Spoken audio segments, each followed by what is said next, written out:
પાલનપુર કે જ્યાં પણ મેડિકલ સ્ટોર્સમાં પોલીસે તપાસ કરી, ડમી ગ્રાહકો મોકલીને મેડિકલ સ્ટોરમાં તપાસ કરવામાં આવી। તબીબના પ્રિસ્ક્રિપ્શન વગર દવાઓ વેચતા હોવાનો ખુલાસો થયો છે। પાલનપુર પશ્ચિમ પોલીસે 3 જેટલા શકમંદ વેપારીઓને ઝડપી લીધા। પોલીસ મથકે લાવીને લાયસન્સ સહિતની તપાસ હાથ ધરવામાં આવી છે। અમારા સંવાદદાતા રતન પાસેથી જાણકારી પ્રાપ્ત કરીશું। રતન, શું કાર્યવાહી એવા વેપારીઓની સામે કે જે પ્રિસ્ક્રિપ્શન વગર દવા આપે છે?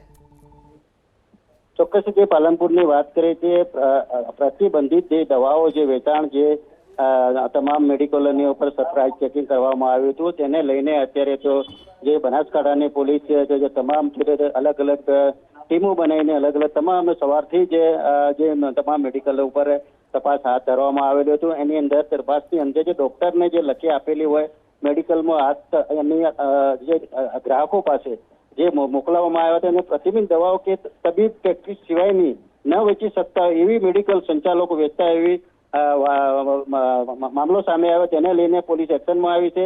અત્યારે તમામને લઈને 3 જેટલા જે મેડિકલ જે સ્ટોરેજ છે એમને જે પોલીસે પૂછપરછ હાથ ધરી છે। આની અંદર તપાસની અંદર કોઈ મુદ્દામાલ જે અમુક જે દવાઓ છે એ બી હાલ અલગ અલગ મેડિકલ ઉપરથી લેવામાં આવી છે અને વધુ તપાસ હાથ ધરી છે। આની અંદર જો આ લોકો સામે આવશે તો તમામ એના પર કાર્યવાહી કરવામાં આવશે અને તેને લઈને હાલ તો તમામ હજુ સુધી તમામ મેડિકલ ઉપર જે પાલનપુરની પોલીસ અત્યારે ત્યાં તપાસ હાથ ધરી છે। આભાર રતન, જાણકારી આપવા માટે।